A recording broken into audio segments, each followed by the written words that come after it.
De mare.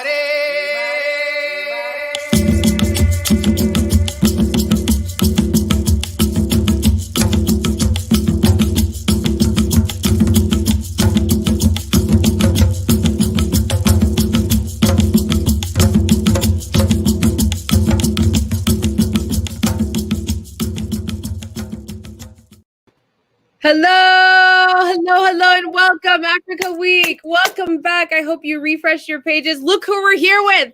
We're here with the I Am More teens, making ourselves resilient every day. That's what M.O.R.E stands for. They are here to bring some serious wisdom. I'm going to do my very best to pronounce everybody's names correctly, and I want you to please unmute yourselves if I pronounce your name incorrectly and help me out here, okay? So here we go. We have Jeanette Amisi Munga. Yeah? Yeah, Munga. Yes! Okay, we have Jafeti in Biriyamana. It's Jafeti Nyongabere. It was close though. I got Jafeti, so I'm part of the way there. Yeah. Okay. Jafeti, okay. We have Belize Nishimwe. Yep. Oh, yes. All right. And we have Faiza Jama. Yeah. Okay. Here we are with the I Am More, making ourselves resilient everyday team. We're going to talk. I'm going to give a quick summary. They're going to help with empowerment, resilience. They're going to give tips and skills for practicing this resilience and empowerment in their everyday lives. So listen up, take notes, everybody. And I want to read this out very clearly. People are going to leave with the understanding that they are more than the worst thing that's happened to them. And you'll be able to identify a couple ways in your life that this applies and be able to create your own resilience and empowerment. And so we're going to jump right into this with Jeanette. Jeanette, tell us, who are you? And why is I Am More important to you? Hi, everyone. My name is Jeanette Munga, and I am a co-founder of I Am More. And I have been a part of this progress since my senior year of high school. And this program means a lot to me because it has helped me become this resilient, this dynamic, beautiful individual who knows herself and who is fearless to discover the other sides of herself. With this program, I've learned to really tap into my skills that I never thought I had, skills that I really didn't believe that I could do or improve on, skills such as writing, poetry, and really public speaking has really been a tool that I use when I speak with a lot of people when I go to different events. With this program, I've really been able to learn how to love myself in a way that I didn't know before. That's because I discovered different traits about myself, and I think everyone really does deserve to kind of explore that side of themselves. With this program, I've been able to, like I said earlier, tap into some of my skills and my passions. And currently, I'm in training to become a facilitator. I will have more opportunities to teach at different events and share the wisdom that God has given me throughout my life journey. And so that's a little bit about myself. I'm also a student. I'm studying to become a midwife. I'm very passionate in all things women. Yeah. Awesome. Thank you so much. And so everybody brought some videos today, and you have this first video is learning how to love yourself. And so this is one we'd like to share today. Let me just set this up really quick. Oh, hold on. Now, this is one that you may recognize, some of you, from scrolling through our Facebook page on Africa Week 2020. I'm going to play it for you here now. All right. And you will have your mic on, so if there's anything you want to interject here, feel free to do that, Jeanette, okay? Perfect. All right. Wait, before you play it, so this video was created to I guess, show my journey through self-love. It's a little hard to watch. If you understand the message, it's going to be hard to watch because it comes from deep within. But it's really authentic, and it kind of shows my vulnerability when it comes to accepting and loving who I am. But it does end with the positive notes. So go ahead and play this. Okay, here we go.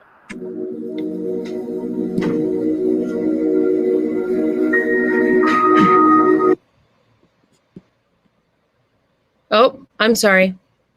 Not sure why it stopped. Let me know if you can still hear it, okay?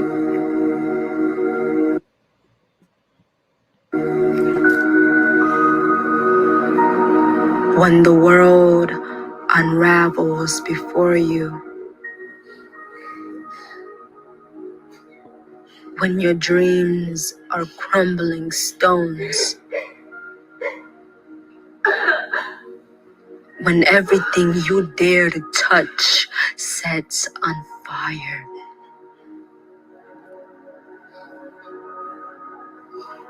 and all around you is ash and smoke.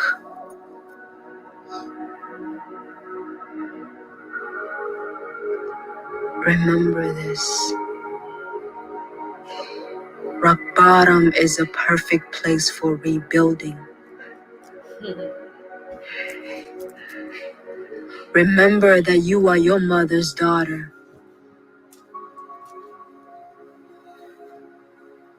Your grandmother's answered prayers.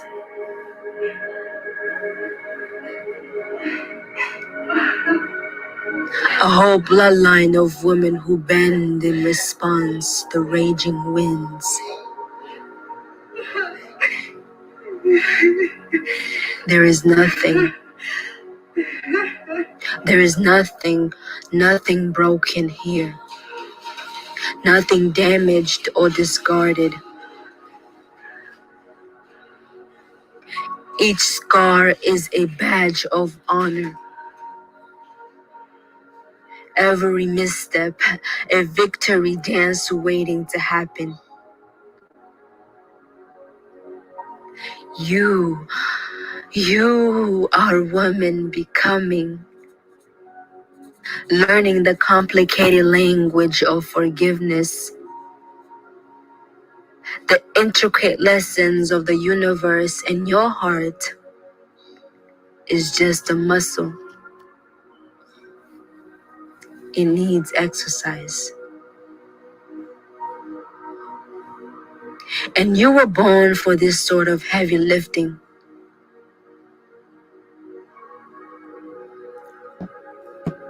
You were born one part saint, one part warrior woman.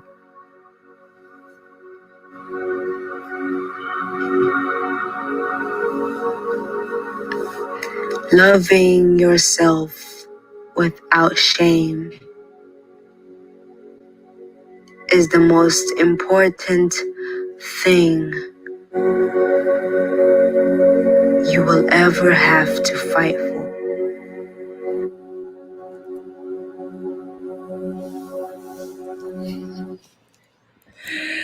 Yes. Yes. Yeah, so I really I'm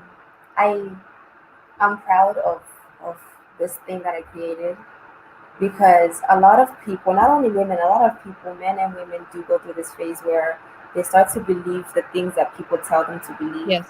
They start to internalize the negative perspectives of people that they have for themselves, and so it kind of damages your heart. It damages the way you think about yourself. It contaminates you. And so I think that when we recognize that this particular thing that we're facing right now, it doesn't have to be our reality. And so we get to define ourselves. We get to write our own story. And so when you kind of recognize that and make that decision, that choice to say, you know what, I'm not going to allow myself to be defeated by these words or these people or this situation, and I'm going to choose myself above everything else. And that's the journey of self-love for me. And so I'm really proud of that. Yeah. Beautiful.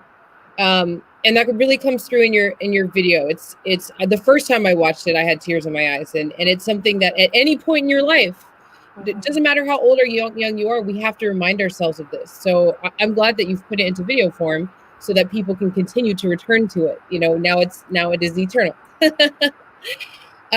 So tell us about the second video, Resiliency in Rhythm. Yeah, so a few months ago we had an event, and Resiliency in Rhythm was the title of the event, and we had different young people showcasing their talents. We had poetry, we had art, we had music, we had so many things. And one of the things that took place at the event was a fashion show. And the fashion show wasn't necessarily walking to show off your clothes, but we were walking and the clothes that we wore told the story for us. And so we recorded prior to the event an audio of our journey, and we wore clothing that represented the particular stages of our lives. And so there's 3 parts to this video. The first part describes my life in the refugee camp. That's where I was born. I was born in a refugee camp in Tanzania. The refugee camp is called Nyarugusu. And so this part describes the lifestyle that I had. The second part of the video describes my life in the US when I came to the US. And the third part of the video describes my life to be, or what my life will look like, or how I want my life to be like. Okay. Awesome. Let me see. Okay, so let me just make this. All right. I'll start my healing journey. My family left the Democratic Republic of Congo since before I was born because there was too much violence and death around them. For generations before I was born, my family had only known war and running away from violence. We are called Wakimbizi, which means runaways. I had no choice but to grow fast, sacrificing the childhood I longed for. I spent my childhood knowing nothing but poverty. I fought against the powerful influences of witchcraft, against starvation and malaria. I learned early my womanly duties, such as cleaning our home, washing clothes, and walking a great distance to fetch water. I started my training to learn farming and planting food, which was my family's only way of eating regularly. Growing up, I faced psychological trauma that put me in a place of fear and emotional neglect. For so long, I have always felt like I was carrying a burden of shame and guilt because of what happened to me and because of the childhood that I lost. I never considered my life beyond the refugee camp.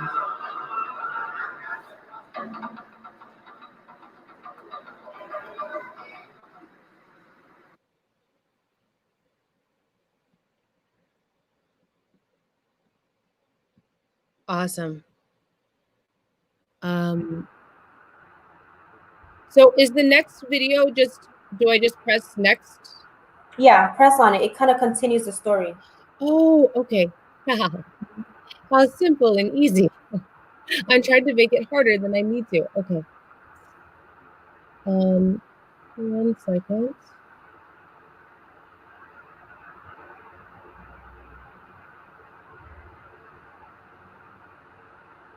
Okay. I started my healing journey.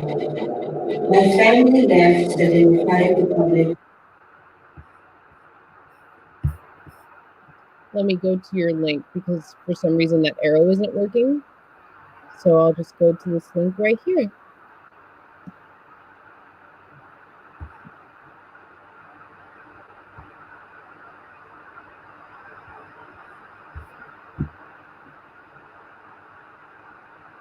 Okay.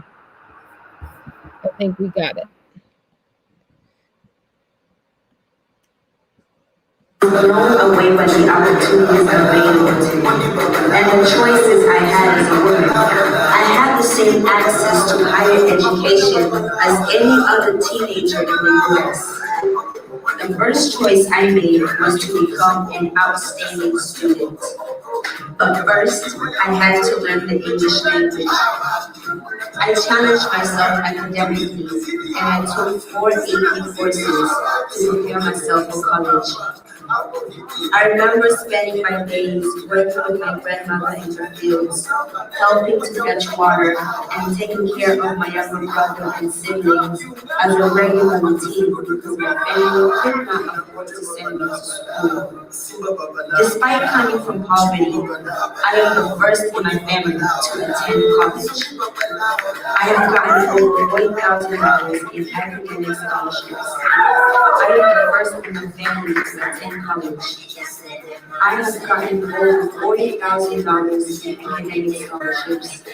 I am a student at Puerto Community College and co-enrolled at Puerto State University, studying health studies.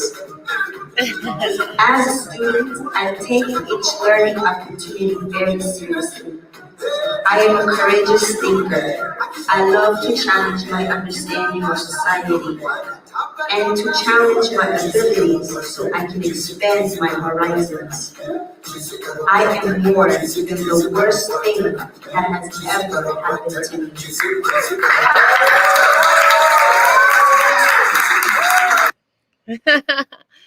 I saw them throwing that cash.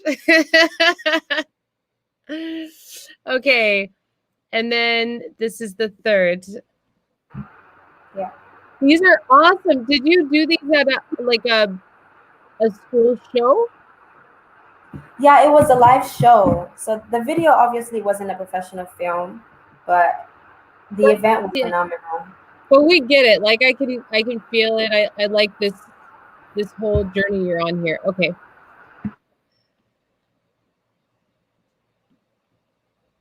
I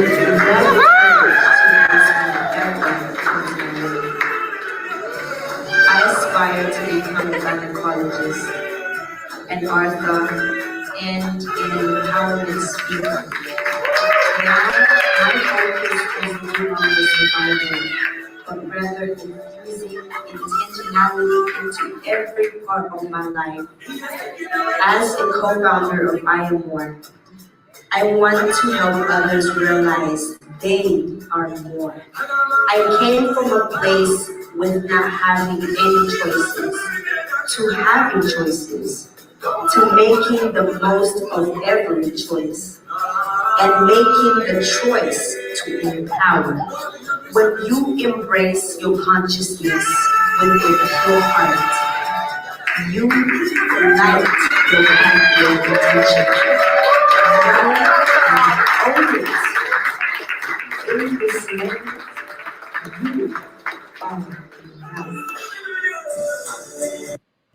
You are love. Thank you so much. That, you know what, I like a lot of things about what you did, but I really like that you started with the love video and sort of infused everybody with that, and then showed this sort of like past, you know, the past and like what you're working up to and where you came from, the growth. You know, it's like before we were talking about representation, that people need to see that they can change, that they can create opportunity for themselves, and you showed that. And look, you're already on your way to becoming a midwife, right? So you're sort of in mid transition to what you decided before what you were going to do, and that's exciting. Thank you for sharing that. Yeah, thank you. I am more teens. I love it. Okay. Jaffetti. Hey. Hello. I said your name right this time, eh? Yeah. Okay, Jaffetti. Who are you? Who are you, Jaffetti? And why is I Am More important to you? So, my name is Jaffetti Yemayá, and I am right now I'm doing marketing. Well, I'm going to PSU to do marketing, and my future job is to obviously work at Nike. I love sports, so I want to be able to do any like video production for Nike, and just want to stay involved with sports and all that stuff. But the reason why I Am More so important to me is because I Am More has given me a chance for me to be heard and for gave me a platform for me to express my voice, and it has made me more confident, more outgoing, and more resilient. I Am More is a great place for me to learn, for me to grow spiritually and mentally and physically. And I think it's just a great platform for you to express and express their dreams and their aspiration. And it's definitely a supporting environment. That's Was why I it love hard I for Am More you so much. to use your voice before and show up as you before? Yeah, like I said, when I grew up here, I was like always like a really shy person. I was just like to myself. Like I did stuff, but like I really didn't socialize as much as I should have been. And I was just like really quiet just because like my upbringing, like the way I grew up, it was just like I'd never really like had that confidence to just speak to a lot of people Yes. unless it was like a group of Yeah. friends. How did you find I Am More? So I actually found it from Tosha. I was just one of the. She came to one of our classes and she presented, and then she told me it would be a great opportunity, and I went to go talk to Miss Renee. And Miss Renee, she was really like, um, she wanted me in the group. She was really like, she pushed me for me to continue to go on there, and she was like I said, she was really arm welcome. She just welcomed me in with a lot of love, and that's I stuck to it ever since, and it has really helped me grow. And so another question, do you now teach others what you learned at I Am More? Yeah, I do. That's definitely one of the things I Am More is aspiring to do is we are trying to teach the tools that we have learned to other people so they can get out of their shells and break those limitations, those boundaries that has been put on them. And so one of the things like we have done is we went to a trip in Philadelphia, and then kind of did like a little conference, and that was a good opportunity for us to kind of teach our story and give back to the adults there that was there to learn, that wanted to help and educate and inspire youth. That's awesome. So it sounds like you're sort of teaching workshops of sort of your own life experience through how you have gone through the personal experience of telling your story and becoming more open, resilient. Then you go and teach other people to do the same thing of all ages, it sounds like. Yeah, exactly. Okay. What's your favorite thing? Like, what's your favorite experience that you've had with this group so far? If you can name one, I'm sure you've had many. Like I said, my favorite experience so far has when we went to New York, Philadelphia, and I think it was Georgia. It was those three places, and it was like 1 week long trip. And I love that trip just because it gave us an opportunity as the youth that went there to really bond and really get to know each other. And at the same time, we also got to perform, which was pretty nice. And then, like I said, we also did that workshop over there, and that workshop just was a way for us as youth to give back to the adults and kind of teach them the way that we want to be taught and the way we as youth think. And we are not just like, instead of them just always belonging like looking down to us, they should actually be looking up to us. And we are, as youth, we are actually really like intelligent and knowledgeable. And it's like it was just a great way for us to learn the adults kind of, and then for them to just kind of like for them to actually just sit back and actually just listen to us for a chance, and we kind of like tell them what they need to hear, whether they like it or not. And it's like, this is what we as youth are going through, and this is how we need to be helped, and this is how we should be helped. Yes, I love that. This is something I think is important for us to give youth the voice that they need to communicate themselves and grow. And I'm really glad that's a special thing about your program, that it's multi-generational. Oh yeah, for sure. Leadership roles at your age. That's fantastic. Yeah, there's a video too that I'm gonna play as well. Yes, we have your video right here, and let me bring it up. Do you want to tell us anything about this video before I start it? Yeah, it's kind of like so it was me, Tosha, and Rose, we were one of the people that did the fashion show for some minds. The video is just gonna be my part of the fashion show, and kind of basically it's just gonna kind of tell my story, kind Uh-huh. of the things that I kind of went through, and then how I fought that, and how I basically was able to find that resilience and find my worth, and actually get to find out that I am more. Okay, awesome. And I'll play the whole video, correct? Yeah. Thank Okay. you. All right, here we go.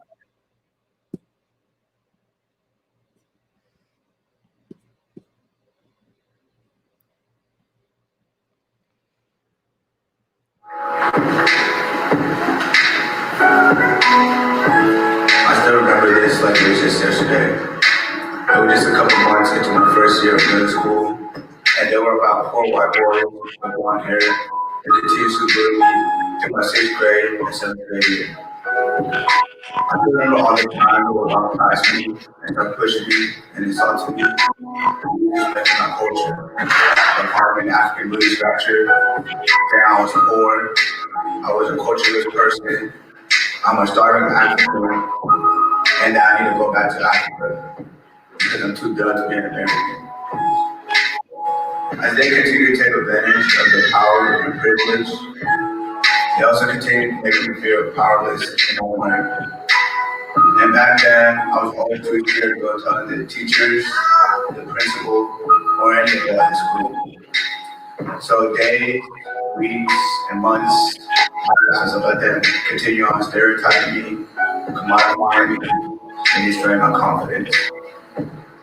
They continued to put me down so much that I started believing their hatred, to the point where I didn't want to be African anymore. I wanted to lose all trace of culture, tradition, and way of life. I didn't want to dress like an African. I didn't want to eat, look, sound, or smell like an African anymore.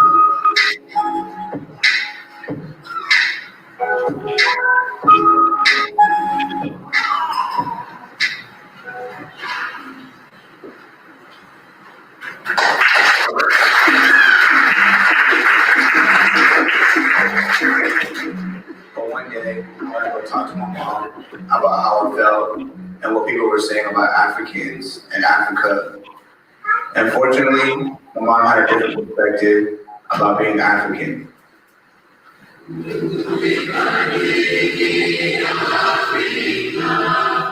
She explained how beautiful and unique we are, how our people are deeply connected to our roots and cultures. Through my own experience, I have learned more about my culture, heritage, and who I am.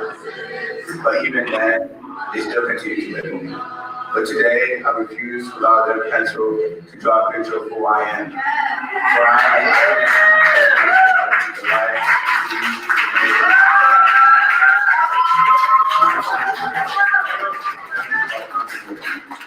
I am from a Christian nation. I am from love and kindness. I am from a place of being proud and independent.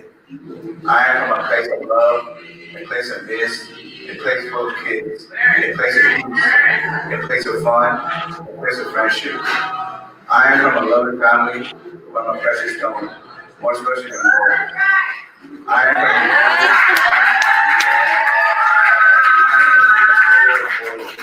from a role model, and having the confidence to speak my opinion. Striving for success and becoming a first generation, and I found it to go to college.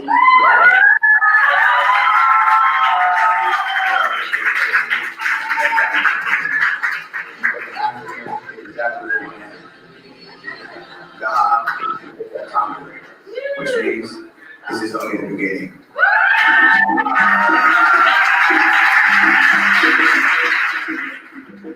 I have used the challenges I have faced as an opportunity to succeed in my new American culture, as well as take tribute to myself and my African heritage. Mastering these challenges has enabled me to be a better version of myself, one who is proud of my culture, beauty, and isn't afraid to be different, or stuck in a box of labels from society.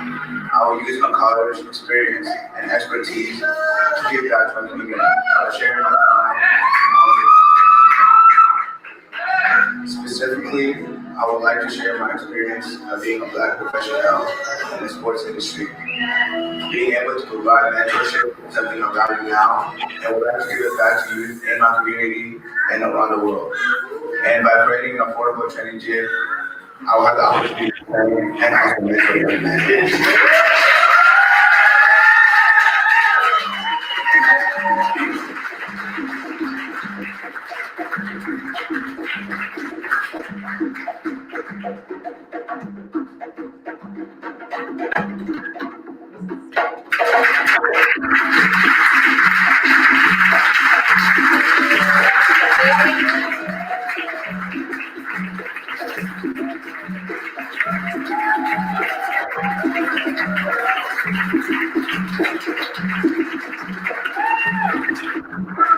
That's pretty much it. We can stop it there. Okay. Yeah. Okay. I I just want to say I don't know if you realize this. I don't know if you realize this, Betty, but here at Africa Week 2020, we have people who come to our broadcast and go through our videos from all over the world. And a lot of what has been talked about is how do we bridge and make family with Africa, with the Caribbean, with all of us in the United States, with South America, all of us that are African or of African descent, diasporan. How do we understand each other and understand where we come from, and create family and heal each other and lift each other up? And so having your story is really valuable because you do represent a group of people who are here in the United States who went through a struggle of identity. And so your struggle is going to be medicine for so many people watching this and gives people so many ideas of what their next work is. Look, I know Josephette is on right now. Who's where are you, Josephette? Let us know if you're still here. I think he's in West Africa somewhere. So thank you so much for sharing that. Thank you. You made the platform to be able to do it. Yeah. I hope you all come back in September. We have another event in September. I'm just so excited to be connected with you all. All right. Thank you. Belize. Hello. Hi. Belize, who are you and why is I Am More important to you? My name is Belize Nimwe. I'm an 18-year-old senior, or rising senior, going to high school. And I more recently joined I Am More. And so I Am More has, prior to I Am More, I was doing a lot of stuff, and succeeding in a way, but I think I Am More has allowed me to start thinking more about success in regards to internal development, regarding love for myself, knowing how to speak up for myself, knowing my worth. And so I'm really excited to be representing I Am More youth and to be, just being part of the work that I Am More continues That's to awesome. do And for you. let me ask you, what drew you, originally, what drew you to them? So, and Renee, I don't remember exactly when they asked me to join, but I remember I saw a few youth performing, so I was invited to one of their events to perform, and there were two women who were part of the I Am More youth who were presenting a poem, and it was really powerful to me, and I felt that Renee is such a guiding force in everything that I Am More does, and I love that I feel like not just someone who's younger than her or just someone who isn't as wise as her, even though she's very wise. I feel like she treats me as her equal, and that's often what a lot of youth want, is to be treated as an equal, to be listened to be understood. And I love that. I think that is your journey, all of you, but your journey of discovering how to be heard as equals, equal in your wisdom and in your experience is is something that's really important, especially for the revolution that's going on right now for Black people. We're now, all of us are in Portland, for those of you who are tuning in, if you don't know what's going on in Portland. And one of the things I see over and over again when talking about activism and movements is this idea of we have to do it differently. We cannot fight this revolution and get equality for Black people and people and of African descent in the United States here by doing things always the way we've been doing things. And so what you touched on just now about being understood and being heard is so important, because I truly believe that how we are going to find balance in this country anyway, and how we are going to lift up, our family is going to come from youth like all of you. And you have to be heard and be understood in order for that to happen. Okay, so you have a video for us. Yes. So this video is a poem video I made in partnership with AGE, which is Advancing Gender Equity in the Arts. And I'll just let it show it for itself. So okay. I love it. Let me cue it up here. And it's just the one video, yes? Yes. Okay. All right, here we go.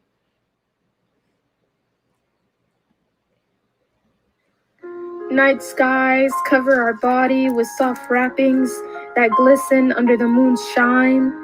Our feet stomp the floor as we move to rhythms we do not know.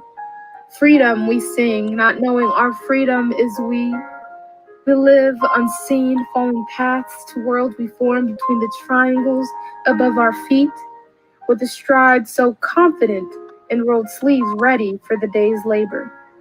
Cultivating grounds before there was ground, when suffocation was justice and Emmett Till was not history, before there was a sun bright enough for you to see our work. We are the puppeteers to your motion, the ink to your unwritten stories, figures hidden by the night skies. We are Shirley Chisholm, unwilling to be bound by laws that subject us to its rule, but we the rules that bind the law to our word.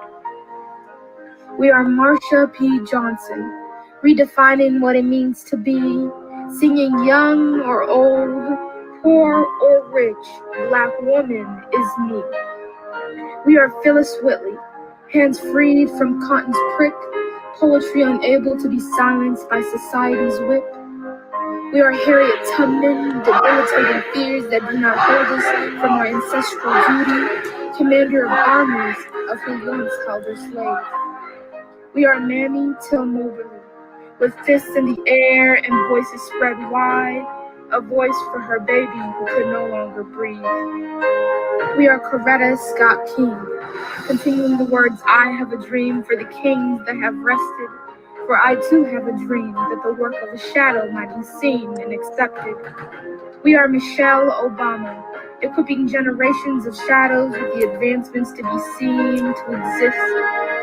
We are Ava DuVernay, giving lenses to the truths of our suffering, giving skies vision to the hell down below. We are Breonna Taylor. We are Breonna Taylor. Mowed down by freedom's barrel, with only boots as we spark our fill, giving us strength with their last breath, with us arm in arm, liberation to an day. We are the swords burning within our very feet. We are undefined lines that beat the drums of our freedom. We are reflections of the night sky. We are the hidden figures behind the truths of a man. Oh, what a shadow of a woman.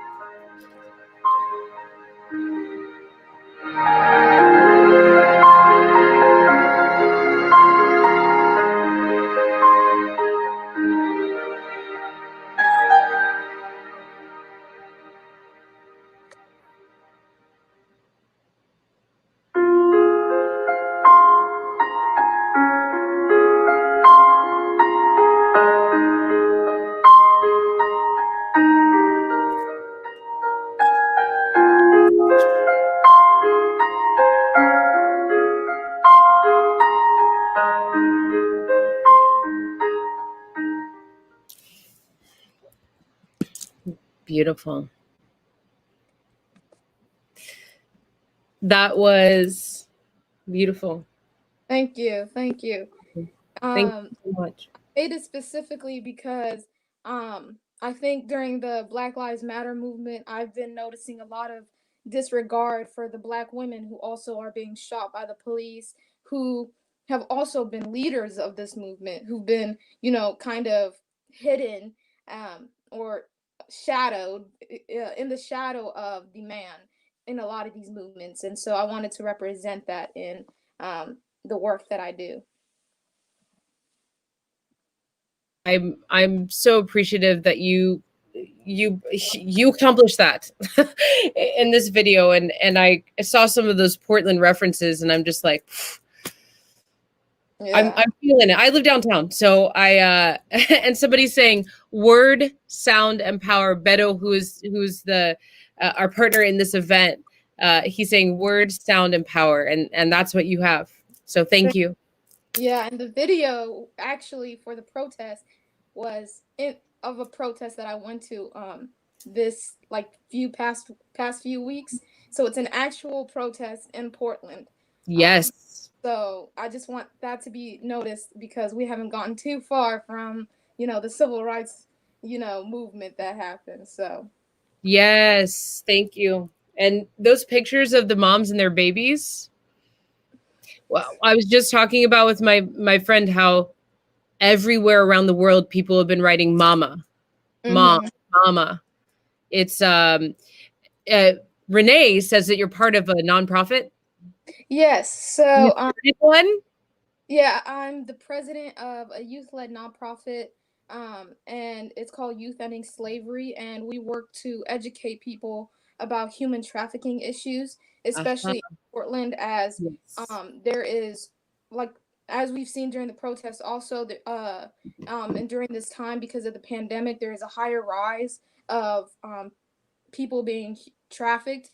And so we go to like schools and present about what's going on in regards to labor trafficking, sex trafficking, and all other forms of trafficking. And we hold conferences, and we have a bunch of partners, organization partners. So yeah. I would love for you later to come in. If somebody knows it, please put it in the feed. But I'd love for you to come to Africa Week 2020 later and put it in the feed, because we have other people who have come through Africa Week who do those very things. And so maybe there's a way for you to bond. Maybe there's a match there. Oh, there we go. YouthEndingSlavery.org. Renee has your back. Yes, thanks, Renee. Okay, thank you so much, Felice. So so empowering. I appreciate you, girl. Thank you. All right, and now we have Faiza. Faiza, hello. How's it going? Good. How are you? Who are you, and why is I Am More important to you? So my name is Faiza Jama. I'm 21 years old. I was born in Somalia, but I grew up here in Portland, Oregon. And for me, why I Am More is so important is because it literally changed my life around. And I wear this necklace that's of a butterfly because when I first came into I Am More, I was like this little caterpillar that was so scared of the world, that had so much fears and limitations. And I just didn't think that there was so much that I could do in my life. And I didn't have really much belief in myself. I didn't have any goals. I had goals and ambitions, but I just didn't know what to do with it because I felt like life knocked me down so many times and beat me down so many times. And I just didn't have the tools as a young person to like pick myself back up. And it's just like, you know what, I've been through so much, but how do I get back up? How do I find those resources? How do I find those tools? And then luckily, I knew Renee for a long time because she was a mentor and my teacher for me in high school. And then I went away for school outside of my state, and I went to an all-Black school, and then I came back. And then I bumped into Renee and I Am More, and then that's how I joined I Am More. And I became a member. Well, I'm so glad that you all connected. I wonder, how long have you been with I Am More? A couple years, you said? What has been sort of one of the profound experiences, like one of your favorite experiences with them so far? The fact that it's not every day that I'm in a room and it's young people running things. It's young people writing down their dreams, and not only just writing it down on a piece of paper and just leaving it there, but turning that into something more tangible. And we're and just kind of realizing that, oh, maybe the way we've been seeing things doesn't have to be the way we see things. Like, we can learn to establish our own self as a brand. We can turn our tragedies to trophies. We can switch our life around. We can redefine and rewrite our stories. And the fact that I have other youth doing the same thing is just very empowering, because it's not every day that I'm in a room like that with that much power and resiliency and strength, and just people building one another. Yes. So that's my favorite part about I Am More. That's beautiful. And it's revolutionary, because we are taught to not build each other up. Yes. You know, so the fact that you're going against the grain, and that you're liking it, right? Love it. It's not a task. Like, you obviously you're glowing when you're talking about it. So yeah, I'm thank you for sharing that with us. You have a video. Yes, I do. Okay. Do you want to tell us about the video a little bit, but while I cue it up? Yeah, so the video was also something that I performed at Rhythm and Resiliency about a couple of months ago, along with Jeanette and Jafeti. And part of what I'm talking about here is how we need to like remove the labels that got placed on ourselves and on our lives, and how when we move through life, we're kind of unaware about how society and people and our families and our friends have thrown labels at us, whether we're aware of it or unaware of it, and how we need to become conscious of those labels. Yes. And living life, you know, by throwing those labels off and saying, you know what, these things don't define me anymore. What my parents said don't define me no more. What my friend says, what society says doesn't have to define me anymore. And it's a matter of, you know, blossoming into this butterfly and breaking out of the shell and shedding and redefining yourself. And for me, that was one of the most important things in my journey, and kind of what helped me blossom into this beautiful woman today. Yes. Knowing that, these labels, yes, they've been placed upon me, but they don't have to define me anymore. And I'm in charge of taking those labels off. Yes, I love it. Let's watch this video. Thank you.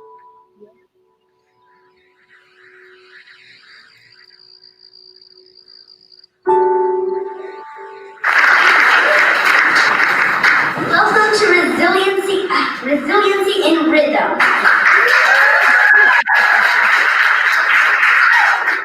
We're going to take you on a beautiful journey with some amazing people. There will be points in the production where I will tell you how and when to interact. Now, sit back and enjoy the show.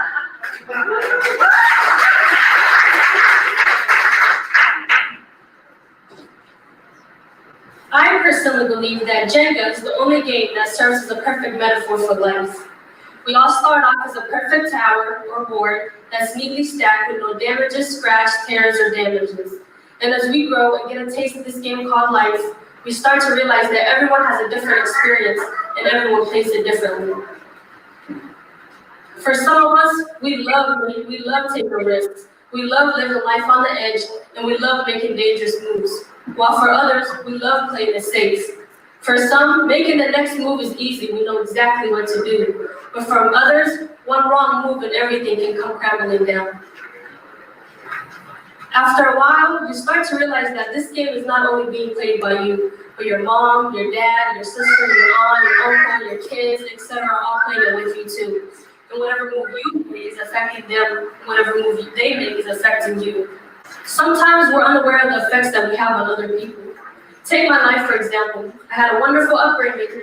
I had a childhood filled with memories, like my grandmother telling us stories in the deserts of Somalia under a big red tree we had. Or my father, taking me up and down a hill with him near my side as he teaches me how to ride a bike. Or my family going to water parks even though none of us knew how to swim. But it was the memories that mattered. After moving to the United States and living here for a few years, at the age of 14, my life went upside down. I started to witness my parents constantly arguing and my father using substances like alcohol to cope with his trauma. Every night for 2 years, whenever my dad would come home from work and turn the key to unlock the door, I would wake up. I could smell the alcohol in the hallway as I pretend to use the bathroom to see if he's okay, to see if he can walk straight, or to see if he would leave again to buy more alcohol. I could hear my mother telling him in the kitchen, "Keep it down, you're being too loud, stop breaking things before the kids wake up." For 2 years, I never got a good night's sleep. I would go to school tired, unable to focus, and I wouldn't be able to do my work. This led to poor grades coming home and my parents yelling at me for having those poor grades. I got labeled dumb, irresponsible, and stupid. After months and months and months of this going on, my father finally moved out. But my father's absence left a void and emptiness inside my heart. I got labeled shy and a loner. Though my father moved out, there were no more late night arguments and a drunk father, but I was soon faced with another hurdle. The cycle came again, this time my mother, and she too had traumas that she didn't know how to cope with in a healthy way. So I beat myself up for it, for not being able to do anything. And whenever I tried, I was told, "You're only a kid, what do you know? You're too young." I got labeled useless, a troublemaker, destructive, and that I had anger problems. Besides home, I still had school that awaits me. I was faced with cultural differences, language barrier, bullying, and nobody to talk to.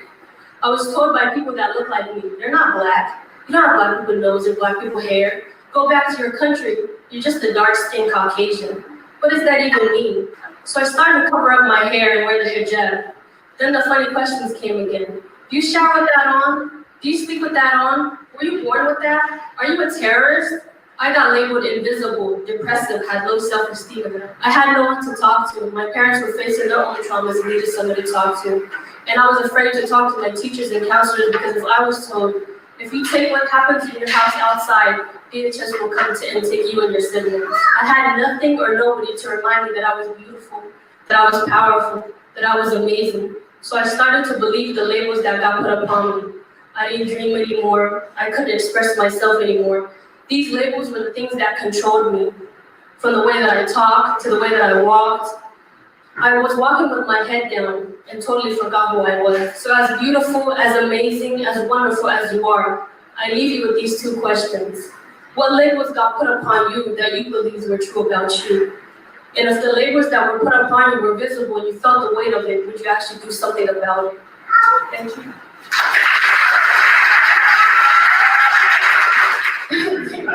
Turn to someone next to you and tell them, if you feel comfortable, a label that you have been called. Wow. Everybody watching, turn to someone right now. Let us know in the comments what labels you have been called that that doesn't fit you and you know it. Faiza, you have a t-shirt line you're designing.